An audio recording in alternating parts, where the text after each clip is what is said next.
Hello and welcome to Take the Lead Presents Virtual Happy Hour.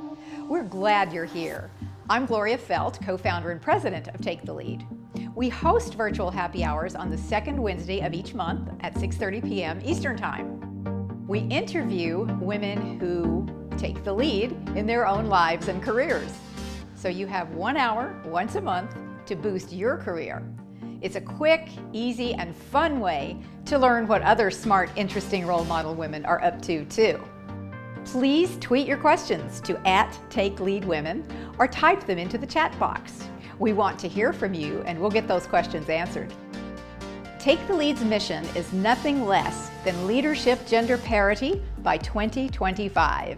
Visit www.taketheleadwomen.com to find training programs for yourself and your organization. You can also find mentoring, coaching, role model events, and great content to help you on your journey. That's www.taketheleadwomen.com. Now, make yourself comfortable. Grab a cocktail, a mocktail, tea, coffee, glass of water, whatever you like, and sit back for an inspiring virtual happy hour.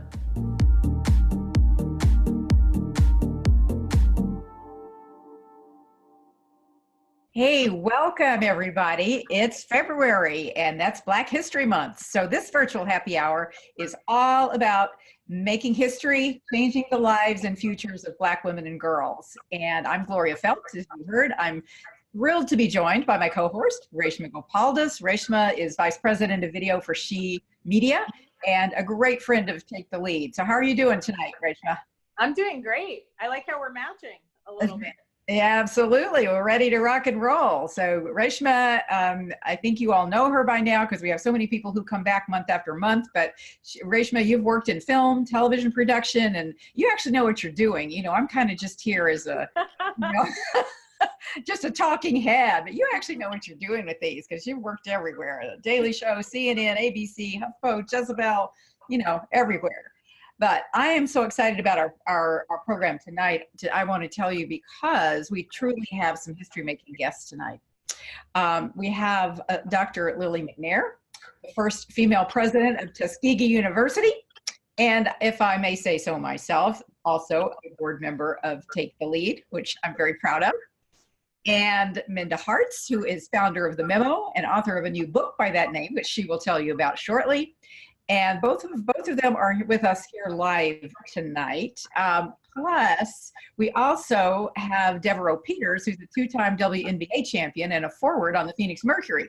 Now, unfortunately, Devereaux wanted to be here live with us, but she had a last-minute game schedule change that made it impossible for her to be here. But she was so much wanting to be here that she was kind enough to pre-record an interview that we'll share with you just momentarily.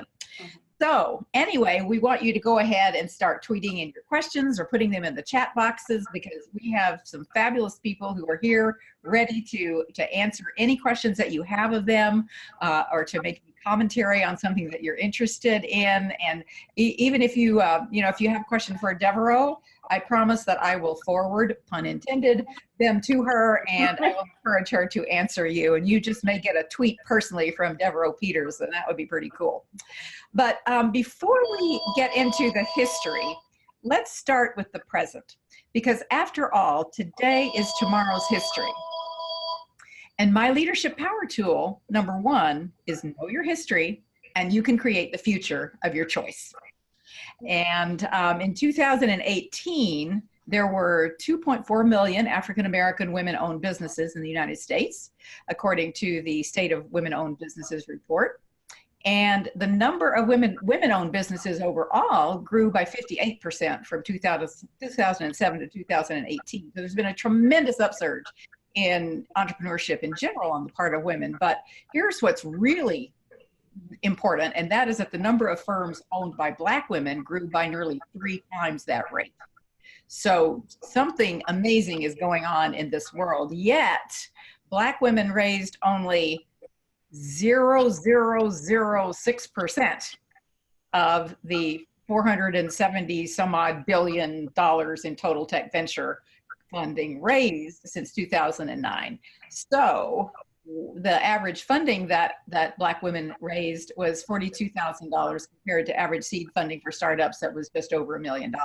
So you can see that while there's a lot of good news, there are still a lot of disparities, and we'll get to some of those. And since you know that Take the Lead's mission is gender parity in leadership positions by 2025, diversity and inclusion within our mission is absolutely critical. So all women succeed or none of us succeed. And so that's just, I just wanted to give a little bit of a framework. So it's like with everything else that's going on with women right now, it's like we're going forward and backward at the same time. Both of those things are happening. And so we've got a lot of work to do. So Reshma, would you do us the honor of starting the intros? The intros, yeah, sure. So we're so excited. Hello, everyone. We're really excited to have Dr. Lily McNair with us. She is the president of Tuskegee University and a board member of Take the Lead. And Lily is the first female, I'm going to give you some Lily facts here. She's the first female president of the university after serving nearly 7 years as provost and senior vice president for academic affairs at Wagner College.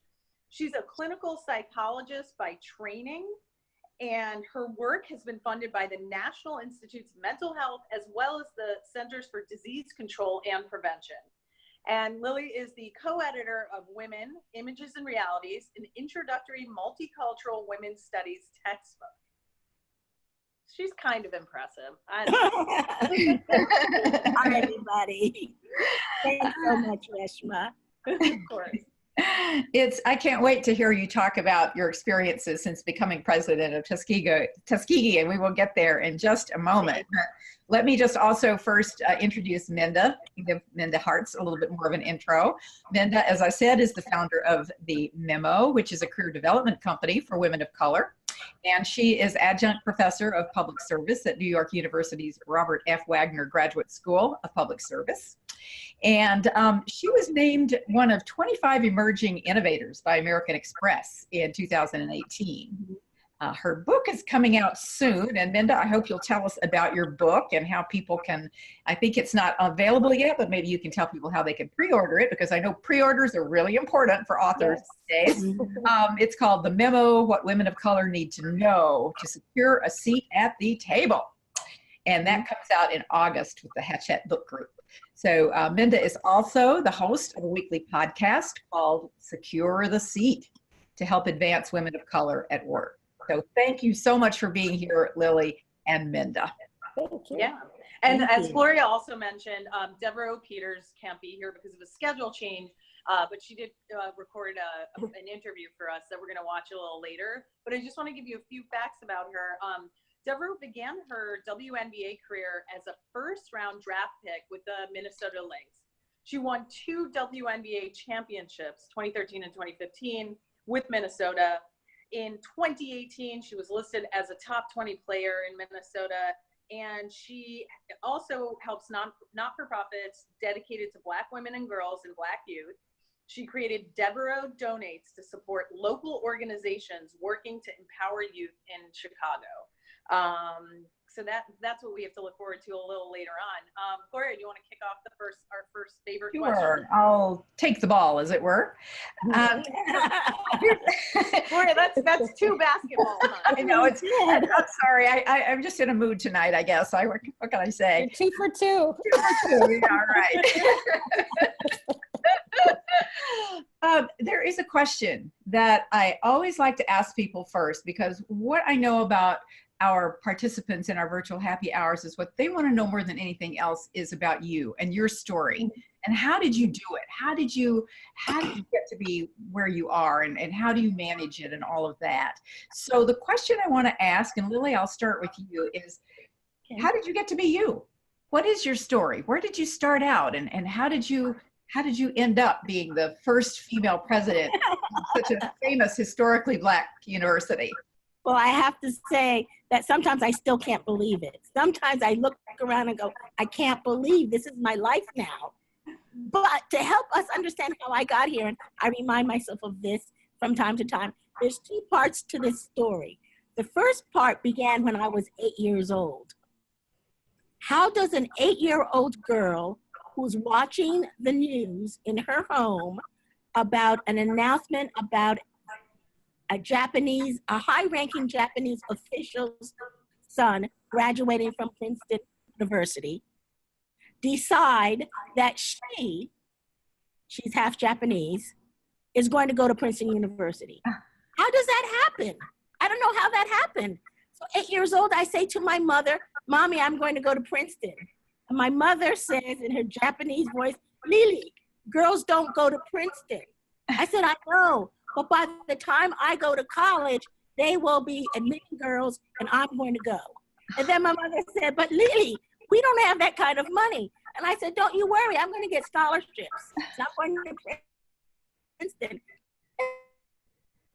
That's what happened. I still can't believe I had that kind of sense when I was 8 years old. So that got me to college. Now, mind you, I didn't apply to Harvard or any place else. I wanted to go to Princeton. And I grew up in New Jersey, so I went to school 40 minutes away. But during my academic career, I never thought I would become a college president until I was mentored by a woman whom we all know, who is a leader, Beverly Daniel Tatum. And one day she said to me, I think it's important for you to consider becoming the president of college. I think you've got what it takes. She said, you have the temperament. I didn't know what she meant by that. The temperament to be able to handle all these ups and downs. And from that point on, I worked with Beverly because she mentored me on, this is how you become a college president. And that's how I got here. I had no idea I'd end up at Tuskegee, but it does feel like the right place, because I remember when I applied for the position, I said to my husband, I feel like I can wrap my arms around this. This sounds like something I'd really be excited about. And that's how it happened. That is wonderful. That is wonderful. Did you have, that all sounded like a really positive trajectory. Did you have, were there moments along the way where you didn't think you'd get there? Yes, there were. And you know what's interesting? I had always been very fortunate and blessed in terms of my career trajectory. I'd apply for a job and I get it. I'd apply for another job and I get it. Well, it's not that easy becoming a college president. You have to really work hard at it. And there were times, my daughter, who's an HR professional, who said, Mommy, maybe you shouldn't become a college president. Maybe you should think of another avenue. I said, no, I'm going to become a college president. I kept on going. But yes, there were times when I thought, gee, maybe this is not for me. Wow. And I'm glad I didn't give up. So that's, one of the things that I do when I'm doing training with women is to talk about the power of leadership intention. That's seeing where you want to end up first. Yes. See that, then work backward from there. Exactly. You're going to get there. Exactly. And you're right. Did that. It sounds like you knew where your intention was. Exactly. And I had to always match that with the college or university, because there were times I thought, okay, if I apply for this job, I may be one of the few Black women who gets interviewed. How are they going to look at me? And how am I going to compare with other people who might not be Black and women? Right. So there were those kinds of deliberations along the way. Oh, well, we'll get into some more of that in just a moment. Let's hear Minda's story. Minda, how did you get to be you? Where did you start? How did you get where you are now? Yes, well, I just have to say that I'm just so starstruck of Dr. McNair, because I have been following her career, and when I found out that she was going to be on this, I was just so excited, and maybe she'll let me come and job shadow her down in Alabama. Of course, Minda. But so I'm really excited to be here tonight. But for me, I might look young, but I spent 14, 15 years in corporate and nonprofit roles as a fundraising consultant. So those people that help you put your name, influential people's name on buildings and all that sort of thing. That's what I did for a long time. And often I was the only woman of color in predominantly white institutions. And so first generation college student, and I really wanted to be able to take my family from, low income to middle class to upper middle class. And I made sure that I took education seriously. And about 3 years ago, I decided that while I was still in my job, I said, you know, what am I doing to help advance women of color in the workplace? What will be my legacy? Not just that I made X amount of dollars or zeros after my name, but when it's all said and done, did I help other women of color obtain their goals and bring them along? And so a lot of the career development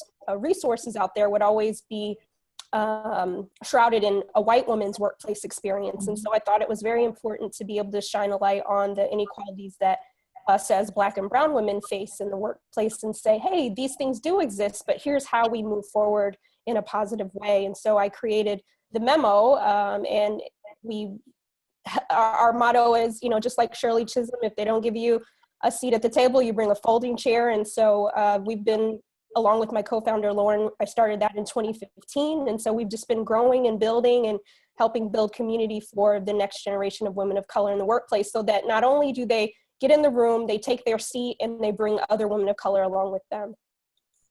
Amazing. Minda, I noticed in an article of yours that I read that you come down pretty hard on Lean In, and I wondered if you would share your thoughts on what you think might be valuable in that approach and what you think is not so valuable in that approach.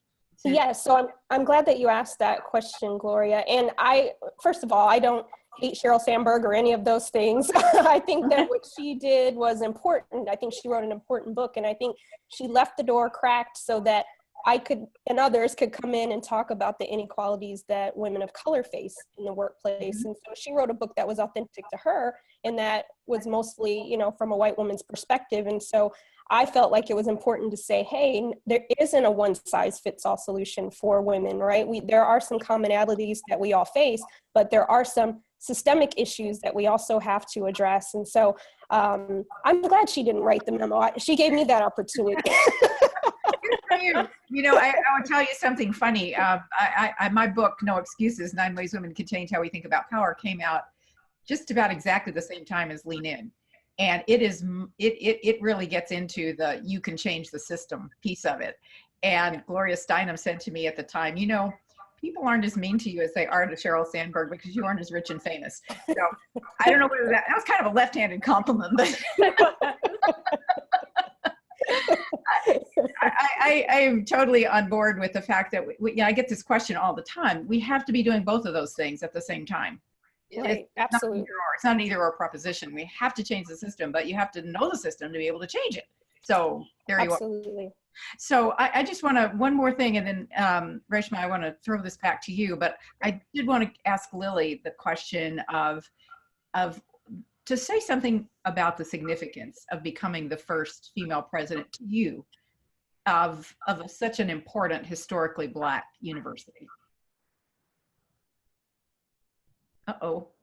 Lily, I think Lily might be frozen, but we'll come back. oh. Rachel, All right. I'm gonna throw it to you, and Lily will be back momentarily. Oh, wait. Okay. So she'll Lily come back. left, and hopefully It she'll be happens. back. Okay. So guys, let's talk about Kamala Harris. She announced she's running for president, which is so exciting. And I don't know if you guys saw the cover of the New York Times. It's all 4 women who are running for president. And it's just like, it's so refreshing to see that. Girls just want to run for president. And so Yes. Kamala Harris recently said, being Black is understanding your role and responsibility to enduring and thriving legacy. A legacy that endured when the doors of higher education were closed to us, segregation and discrimination were the law of the land, and few recognized our potential and capacity to be leaders. To be Black is to know that as creators, innovators, and agents of change, we embody the strength of generations that will forge the way forward for our country and our world. And Shirley Chisholm also said, I would like to be remembered, if nothing else, as a catalyst for change. So Minda, I'm going to start with you. Like, what can you address the responsibility that we as women of color feel in being agents of change for Black women and girls, and how you are moving forward for, you know, a better future for women of color? Yeah, I'm just, it's such a good time. To Gloria's part earlier, there are a lot of inequalities, but it's such a good time to be a woman and a woman of color in this time period, because we are allowed to take the ceiling off ourselves and we are able to go for it. And for me, in my home, you can't see it, but On one wall, I have Harriet Tubman, and on another wall, I have Shirley Chisholm. And, you know, for me, I wake up, and then I have Frederick Douglass on one wall too. And so I wake up with being my ancestors' wildest dreams. And so I have to, it's my responsibility. I hold myself accountable to make sure they pass the baton to us, and we have to pass the baton to the next generation. So I think that we have to stand up, we have to fight on so that we can keep pushing the needle. And I think that's what we're all doing, especially here at Happy Hour, just saying, hey, it is tough, but look what we get to do. It's an honor and a privilege. Great. Yeah, and my company too, you know, we have something called the Blog Her Conference, and I recently got asked a question, how do you guys make sure diversity is important? And I was like, oh, it's not even something we discuss. It's just there. Like, we don't have to say we need diversity. We are, you know, like you wake up every morning looking around, that's how we feel. We feel there's a responsibility that is just innate in the foundation. Do we have, oh, there's Lily, I think. Yes. Let's see. Yes. So is Lily back? Lily is back, but Reshma, you were in the middle of saying something there. I don't want to interrupt you. Oh, no. So I was just saying, you know, for certain things, I just feel like I don't need to tell people this is what I'm doing. We just are doing it. And Minda, that just reminded me of the work you're doing. And Lily, should I fill you in on what you missed? Yes, please. It doesn't take you too much out of your way. Oh, no. So we were talking about how exciting it is. Kamala Harris is running for president, and there's so many women running for president right now. And we also talked about the fact that Shirley Chisholm said, if nothing else, she'd like to be remembered as a catalyst for change. Right. So we just talked to Minda about that. How do you feel about, you know, the responsibility you might feel in being an agent of change and making sure there's a stronger future for all women of color? I have always thought of myself as an educator being very focused on helping young people and people who are in the education system to learn how to change the world. So that's always been part of what I've done. You know, when I look at my friends who have jobs in corporate America and they talk about bonuses, I'm like, what's that? But my commitment is to educate others. And I think that what I do now, while I may take it for granted, you know, I did this, but I think it's so important that girls and boys see that women of color can achieve great things. And especially for our young girls, you too can do this. You can code, you can write, you can be an athletic person, you can be a university president. You can be whatever you want to be. And let's help you to get there. Let's help you to take the lead. Exactly. That's right. And that anything you're willing to work for, you can. Yes, right. That intention. So can we kind of segue that into the historic importance of your being the first woman president of such an important historically Black university? How do you feel about that, and how are you, you know, what is it, how is it playing itself out for you? You know, when I first got the call, before they even told me I got the position, a board member said, we made history. We made history today by voting you in as the first woman president of Tuskegee. Got chills. It was incredible. And while I was dealing with that in my own world and getting ready to move to Tuskegee, when I got here, I found that the students were really excited too. All students, women students and men students. Women students would come to me and say, we're so proud of you. I'd like to do what you're doing one day. Can I come and talk with you? And other male students would say, we're just so happy that you're here. Some people would say things like, I think it takes a woman to take us to the next level. And I just said, I'm going to do my best. But I think people realize how it is such a historic change. They always identify Tuskegee with Booker T. Washington, such an iconic figure. And to have a woman follow in his footsteps, sometimes that I find that, you know, unimaginable. Well, you will make your own footsteps, and so that Yes. other people will Yeah. then be following in Yes. yours. And that's again, it's the knowing your history part is important, but Exactly. it's because when you know your history, you can take it from there, and you can then create Yeah. Exactly. the future that Exactly. you create. And I know that that's exactly what you're doing, Lily. And I'm so proud, and Yeah. it's really Thank wonderful. you. Gloria, I have one question for Lily. I just was wondering, obviously you got so many positive reactions. Were there any not positive reactions because it was such a big change? Not that were obvious to me, and not that were open. Maybe Okay. there were some that were subtle and covert, but I wasn't made aware of them. Oh, that's great. That's great. Okay. That's wonderful. Yeah. We're right at the middle of the program, and this is when I remind people that if you just tuned in, you're watching Take the Lead's virtual happy hour, and it's co-hosted with Reshma Gopaldas, and this month honoring Black History Month, featuring Lily McNair, Dr. Lily McNair, president of Tuskegee University, and Minda Harris, founder of The Memo, as well as you're about to see a filmed interview with WNBA player and community leader Devereaux Peters. So before we get to Devereaux, though, I just want to remind you to hop on over to taketheleadwomen.com. That's our website, taketheleadwomen.com, today and every day, to get free resources and tools and access to all the things that we can provide in terms of women's leadership programs that will help you break through barriers to get to the career of your highest intentions. And also we can help your organization. If it's a corporation, if it's a nonprofit, if it's a women's group or whatever, we can help you reach your goals for gender parity and for diversity and inclusion. And we have one of our signature programs that I'm really just, if you can give me a minute to tell you about it, because we're in the midst of doing some of these, and it's, we just launched 50 Women Can Change the World in Journalism this past week. And I'm so over the moon by how well it went. And I to Reshma's point about doing diversity as a routine, it's the way things should be. We very intentionally have half women of color in this cohort, and the magic of the 50 Women Can Change the World program is that the women both get a strategic leadership action plan that they develop for themselves, as well as the tools to implement it.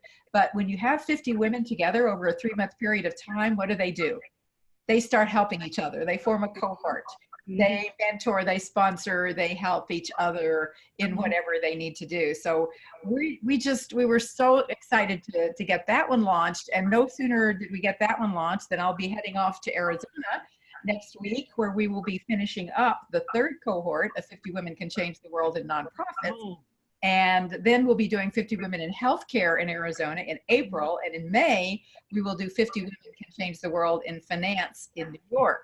And you don't have to live in those places to take the programs, but I'm just telling you where they will be situated. And the reason that I wanted to just share that with everybody is to encourage you. You can go to our website, taketheleadwomen.com, and then click on 50 Women Can, and you can find out about each one of these sector programs. And you can nominate somebody, or you can apply yourself to participate in it. So I we want everybody to know about it. And this is just the moment when I'm going to take a couple of minutes out of our precious time together and make sure that people know that that's available to them. These programs, I will hear from women a year later, 3 years later, about having done things they never thought they would do, never thought they would apply for certain jobs, never thought they could get the raise that they got. It's just, it's what keeps me motivated and going, and it's the legacy that I want to leave. So if Jovanka, are you ready? Can we watch Devereaux's pre-recorded interview? And our editorial director, Michelle Weldon, interviewed her, and Minda and Lily.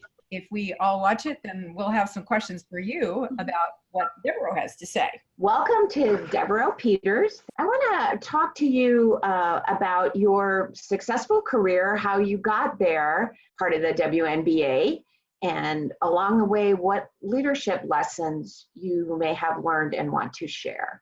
probably the most important lesson that I've learned, especially with playing basketball. I think the unique thing about my career is that I've played on many different levels, and I've been at pretty much every end of the spectrum. I've been the superstar on the team. I've been the player that was like played a significant role, and maybe not so the superstar, but I had a lot of value. And then I've been the player that didn't play at all and didn't touch the court and was on the end of the bench. And I think what I've learned from that is that regardless of what situation I was in, when I was on a team that was successful, there was an understanding that each player had a role, and each player understood that role. And there's always a way to add value, regardless of what situation that you're in. And I think that across the board, no matter what you're doing, it's important to figure out what you add and how you can add to a situation, and what your role is, and not letting your ego and whether that's the role you want to have and where it's when you want to be, not letting that affect how you add to whatever situation you're in. And I think that is a big part of being a leader, because like in sports, a leader can be somebody that's not in the game. It could be a coach, it could be the superstar, it can be anybody, as long as that person understands their worth and understands where they fit in with everyone else and the rest of their situation. So for me, I think that has been like one of the biggest lessons that I've learned, especially with the teams that I've been on that were successful. And just being positive. It can be hard, you know, like some people are really driven to be really successful and do certain things, but just being positive and remaining a professional. I think I take a lot of pride in being a professional, no matter what is asked of me, whether it's something I want to do or something I don't want to do.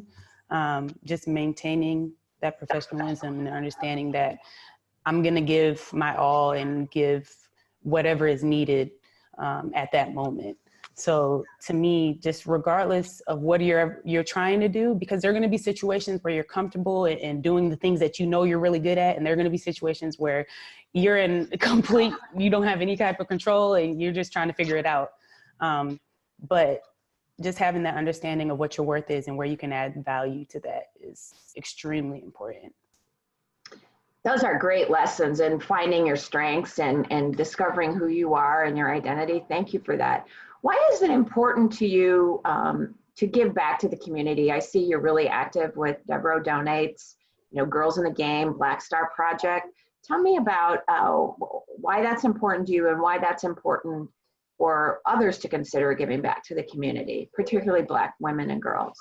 I think that for me, this was kind of a crossroads I came to a couple of years ago. Being a professional basketball player, there's a lot of time that we don't spend at home. So I play in the WNBA, we're there 3-4 months out the year. And then for 7 or 8 months, I'm gone playing overseas. So that I didn't really spend a lot of time at home. And a couple years ago, I started having more time at home where I wasn't playing full seasons overseas. And I just had a moment where I asked myself, like, am I doing enough? Am I doing enough for my community? Am I adding value, like I said, and doing more for the people that need it? I understand that I have a platform and that I'm very privileged, and I'm in a very privileged situation that a lot of people aren't in. And so I really had to ask myself, was I doing enough? And after some reflection, the answer was no. So I started Devereaux Donates and started that community service project of donating money to different organizations that were doing a lot for Chicago, because that's really important for me. I started doing more advocacy for gun safety. I've written a few op-eds on gun safety. I've written one on women's equity. So I just started using my platform a little bit more, and just realized that, to me, like, representation is a big thing. And for people to see people that they look up to doing the things that need to be done in their community, and just serving more when you're in a position to do so, it's extremely important. I think not only does it encourage other people to do it, but you actually help people and help your community get better. And I mean, if you're not doing that, what are you really out here doing, you know? So to me, that was really important to step up and just start doing more. You know, in Black History Month, why and how is it important knowing your history in order to move forward in that push for equity and representation and pushing for leadership, you know, across all sectors?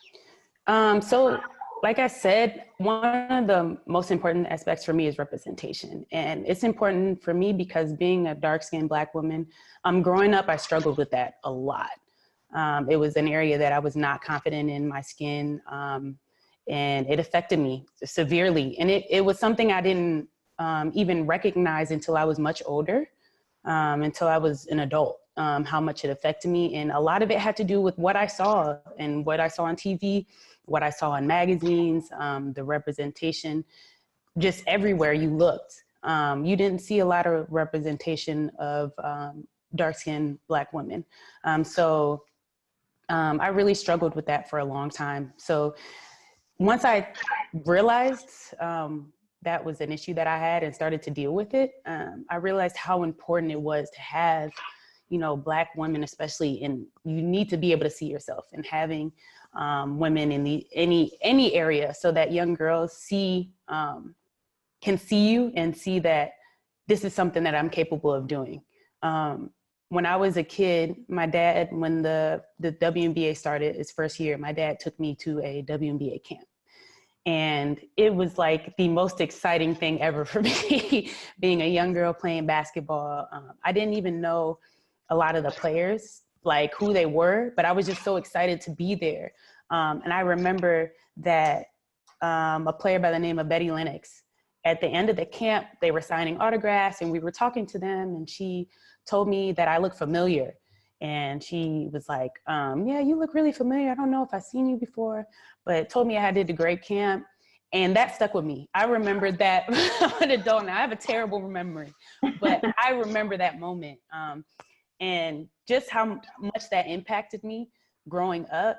I want to be able to do that, you know, for other little girls. And I think it's important that we all go out and strive to do that, because representation really matters. And being able to see there are people that look like you doing things that you want to do is extremely important in taking that next step to doing those things. So knowing your history, knowing where you come from, and also striving for more, regardless of what the area is so important, especially for young girls. So on the point of equity, where do you see that going now for women of color in sports and maybe women of color in leadership?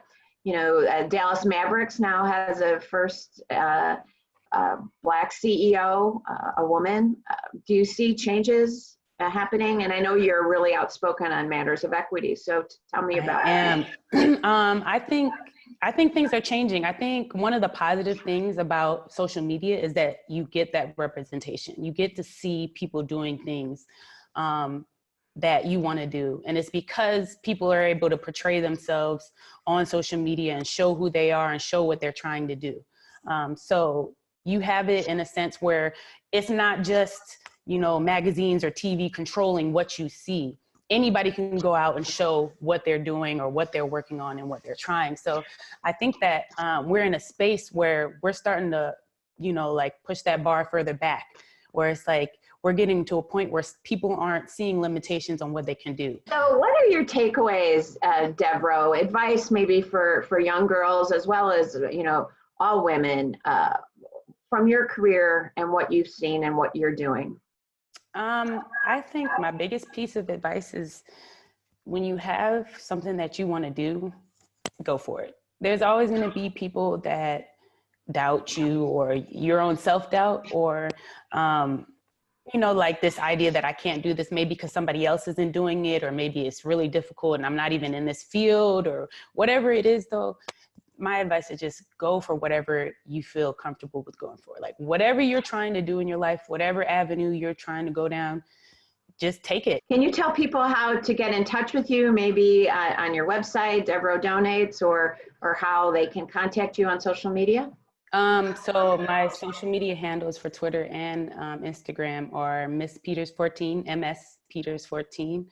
And my work email is devereaupeters14@gmail.com, and I'm always available on there. So I'm always available. Anybody that wants to reach out, I'm pretty good with responding. I'm a little busy right now, so it might take a couple of days, but I'm very good at responding to people, especially when they reach out about advice or whatever. I'm usually like to engage, so. Thank you so much, Deborah. Really, really appreciate you taking the time for this. Oh my goodness. And I just want to give a big shout out to Javanka because the technology worked. Yay. Yes, it Worked. I'm always so impressed when that happens. We have a bunch of questions that have been coming in, ladies. So I am going to actually take one of the questions because it relates to the video we just saw of Devereaux. And that one that I think is a really interesting one. Is there a generational difference in how women of color approach the need to reach equity? Are styles or expectations different? So we have multiple generations who might answer that question. I'm really curious to know what your thoughts are on that. Who wants to take it? Anybody? Whoever wants to go first. I think that our more seasoned women of color and I'm one of those more seasoned. Yes, I like that. I'm going to call myself seasoned now. will approach Devereaux's recommendation of going for it with a little more research and talking to other people and networking and so forth and having a game plan. Whereas I see among our students here, they get an idea, they're excited about it, and as they're going for it, they're doing their research, but they're not letting the idea that they don't know everything about this area to keep them from jumping in. That's one of the wonderful things I see about for millennials. What about you, Minda? Yeah, I think that generational diversity is so important, and I think that we don't leverage it enough. I think that millennials, Gen X, and boomers, like we all should be leveraging each other's expertise and skill set, because that kind of go-getterness, we need like that good mentorship of the more seasoned people to say, whoa, slow down, consider this, right? And then vice versa, maybe as a seasoned woman of color, you might be like scared to go after it because of the time that we live in, and we can say, hey, just go for it, girl.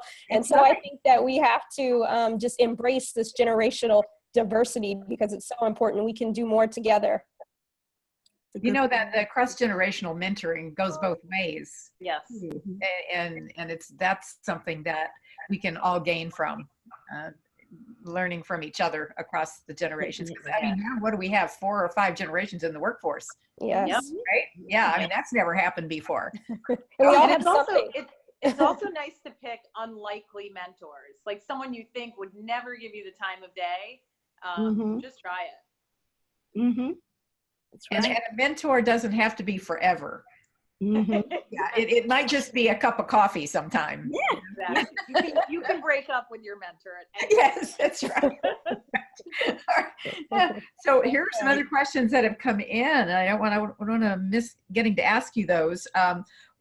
Devereaux talked a lot about the importance of giving back, and particularly to help Black women and girls to advance. What are your thoughts on that? Do you have any reactions to what she's doing in that regard? Is that something that you're seeing also as a trend, or what are your thoughts in general? Yeah, I think that that's awesome. I think that just like we all kind of have, or we should hopefully come to Jesus moment where we say, are we doing enough, and what are we doing, and what does that look like? It looks different for everybody, right? It may be that cup of coffee with someone once a month, or it might be, giving back philanthropically. I know for me, the memo, Secure the Seat, the book, all of those were ways for me to give back. But then also one thing that I was able to do with the money that I made in my former life is I created a scholarship at my undergraduate university. I endowed a scholarship for first generation college students, women of color. And I did that because I wanted to be able to show them that there are Black women who have resources and they want to invest in you. And if, this is something that I hope you will want to do later. And so it was very special because I did it in my mother's name, and she's still alive. So she'll have scholars that will be here as even when she leaves this earth. But I thought it was really important to put my money where my mouth is, right? What about you, Lily? What are your thoughts? I believe that the giving back to our community is a part of who we are, and we're nothing without our connection to our community. And so much so that in my academic worlds, that's an important part of our curriculum. How do you take what you've learned in the classroom and then apply it in the real world so that everybody benefits? And I think that it helps us all to develop a sense of community mindedness that's so important for us to make progress in this world of ours. Yeah, even people who think they've done it on their own. Right. Right. Right. Yeah. Mm-hmm. Yeah. Mhm. Reshma, thoughts from you? I have so many thoughts right now, but I'm like enamored by Lily and Minda right now. One thing I was thinking is, I think a lot of pressure is put on women, especially women of color, to think about giving back. So I think we're all doing a great job because we have operated from a deficit, and we're like, okay, we know what it's like to try and grow. But I also think we should challenge the people that we have like grown up with in our careers who have an easier path to be our partners in giving back, because it's very hard to do on our own. And I do think there's a lot of pressure. Oh, you're the first female president of this college. Well, you should be doing this and this and this. When I want to say to all the other white male presidents of colleges, what are you doing to help women? Right. So that would be my only thing. Mm-hmm. Yep. Really good point. Yeah. So here's another question that came in that I think people would be very interested in knowing, and it's a little bit on a different tack, but it's what surprised you most about your path to success? What surprised you most? That's a great question. On the way. Yeah. Minda, what do you think? What surprised you most? Well, what you might be surprised to know is that I used to be deathly afraid to speak in public, and to the point where I would have panic attacks. And so when I look at my life now as, going around and doing speaking engagements, I'm like, who the heck is this woman in front of me? And, but I knew that in order to secure my seat, I needed to be able to advocate for myself and advocate for others who may not be able to do that as well. And so, I had to force myself, and even on days like this, I have to push myself. And so I think that we have to, again, take the glass ceiling off ourselves. And I just would have never guessed. I thought I would have been like a career corporate person for the rest of my life. And you just never know that what your path, you just got to go down it, right? And embrace it. And so I'm so happy that I am. I don't know what the end looks like, but I'm ready. I'm going down the path. And you grow those courage muscles as you go along, don't you? Yes. And you grow them as like you grow your physical muscles. It's the same thing.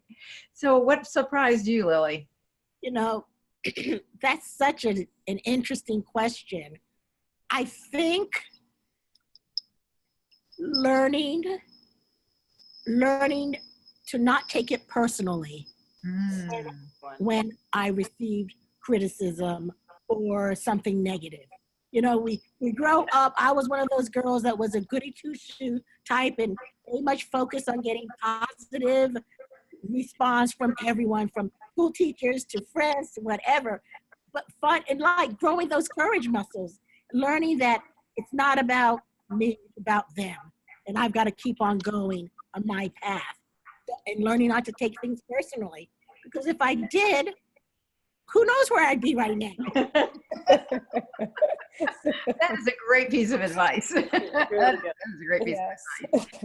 Well, we're seeing so many firsts for women in general right now, and we are seeing many of those firsts from women of color, from Ava DuVernay's now her commitment not only to be visible herself, but to make sure that she's got a great commitment to having more women not just in front of the camera, but also behind the camera, so that who's telling the story, how it's getting told, what lens it's being told from, and that that all of the jobs throughout. I mean, there just are so many different examples that Reshma mentioned. Dallas Mavericks, Cynthia Marshall.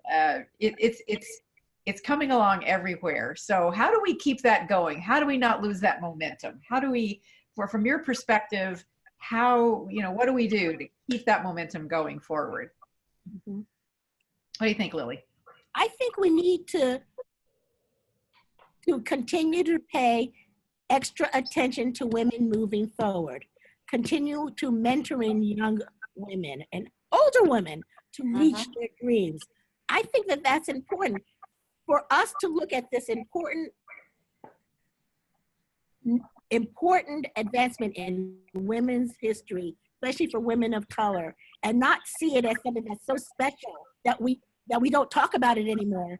Could be the death of all of us. We have to keep this going. And people talk about last year was the year of the woman. Well, let's hope this year's the year of the woman. Yep. Every year should be It the does year. seem to have a lot of years. Minda, what do you think? How do we keep momentum? I think that, I mean, I agree. I think that we just have to keep moving forward. And I think that we also have to walk in our own authenticity. And so maybe what Dr. McNair's path is, or my path, or either of you hosts your path, I think that we just have to keep building on it to what feels unique and authentic to us, because we all have something to give, right? And some of us might end up in the history books and some of us might not, but we still are important and our voices still matter, and everything that we do has influence. And so I think that we just have to take that time to find out how you want to make a change and go for it. Amazing. Yeah. Minda, I also wanted to add to what you said before about how your younger self would be so surprised at what your not older-ish self is doing. And it, I think we should encourage young women and young men to do things that scare themselves. If public speaking is what scares you, do more of it. Because it's the only way you'll grow if you're outside of your comfort zone. And that's the same way for being a catalyst for change and everything. Do things that are unexpected and that challenge you. Yeah, Reshma, I have to make a statement to that because I was so afraid, I actually pushed myself to take an improv class, and I went for 6 weeks, and talk about vulnerability, okay, in every sense of the word. So that definitely helped me, because I knew that inside of my company, I wanted to be able to use my voice. I didn't want to just be grateful to be inside the room. I wanted to be able to add value and speak up. And I was nervous, because I was just happy to be there, right? But I knew that there was so much more I had to offer. And so that was my way of saying, hey, Minda, what are you going to do about this situation? Exactly. So that's what. Are there any tapes of your improv class that we might? Oh God, I hope not. I haven't seen it, and I pray to God they never come to life. I think it would be a great throwback Thursday. Oh my goodness. Well, Minda, before we get to the last round of questions, I do want to give you a chance to say a little bit about your book that's coming out and how people would be able to find it. Yes, well, thank you so much.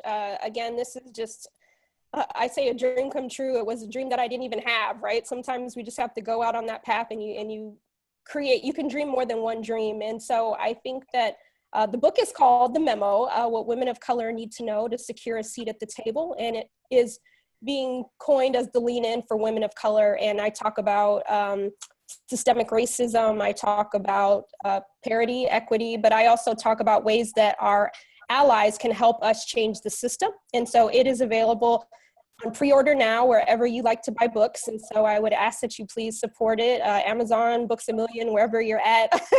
August 20th is the day, but I'm really excited about it. And we just put the link into the chat so that Thank anybody you. who's with us tonight can just click on the link and go and pre-order the book. And Awesome. Thank you so much. we will be definitely wanting to stay in touch with you, and we'll find ways that we can help support that you and your book, because it's Thank you. a really important one. So so why don't both of you tell people how they can find you if they want to find you. Lily, how can people find you? Whoops, you are muted. You're muted, Lily. Sorry about that. My email is McNair, McNair, at Tuskegee, TUSKEGEE.edu.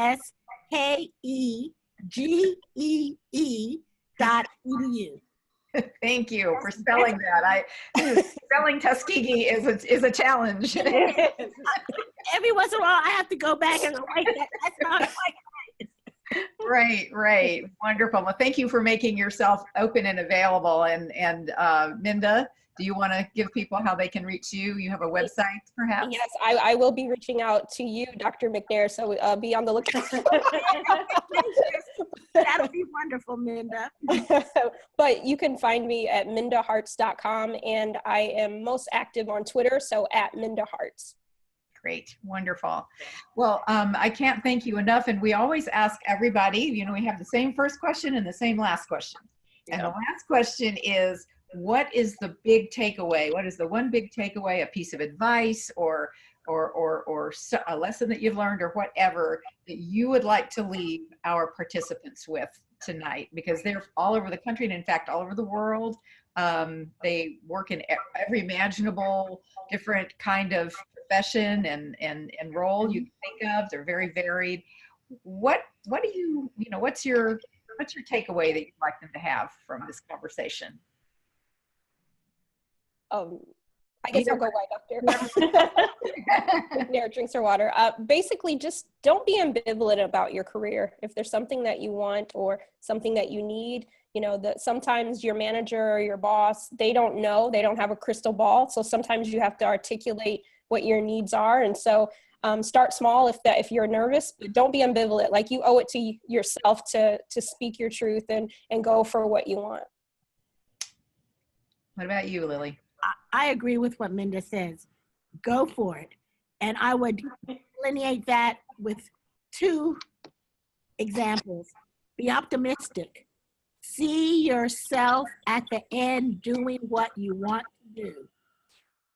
There were times I saw myself in exactly what clothes I was wearing, how I would handle questions and so forth. But see yourself as a master or mistress of who you can become. And be optimistic about it. And the second part is be courageous. Be courageous. Maya Angelou always said, of all, courage is the most important trait of all. Because without courage, one can't practice any trait consistently. So be courageous. Go out there, follow your dreams, and just be very intentional about what you're going to be doing. Well, I can't think of a better way to end this. And I just want to thank both of you, Minda and Lily, for joining us tonight. And Devereaux, I'll thank you separately. Reshma, as always, it is so much fun. You guys don't know, but Reshma and I have known each other for a lot of years. A long time. For a lot of years, different iterations of our lives. So it's a lot of fun to be able to do this together. Can't thank you enough. And to everybody who's joined us tonight, thank you for being with us. Tell everyone about it. Follow us on social media. Tweet about it. Send it to everybody. Buy Minda's book. Just say great things about what's going on with Lily and Tuskegee. And don't forget to go to taketheleadwomen.com. And if you have the slightest inkling that you either know somebody who would benefit from, or you yourself are interested in one of our 50 Women Can Change the World programs, and you feel like you're a world changer like Minda and Lily, well, just, nominate them or nominate yourself. And with that, I just want to say thank you all and power to you. Thank you. Thank you. Thank you, guys. Thanks for joining Take the Lead Presents Virtual Happy Hour. Be sure to tune in again next month. Remember, it's the second Wednesday of every month at 6:30 p.m. Eastern Time. 1 hour, once a month, to boost your career. Until then, power to you.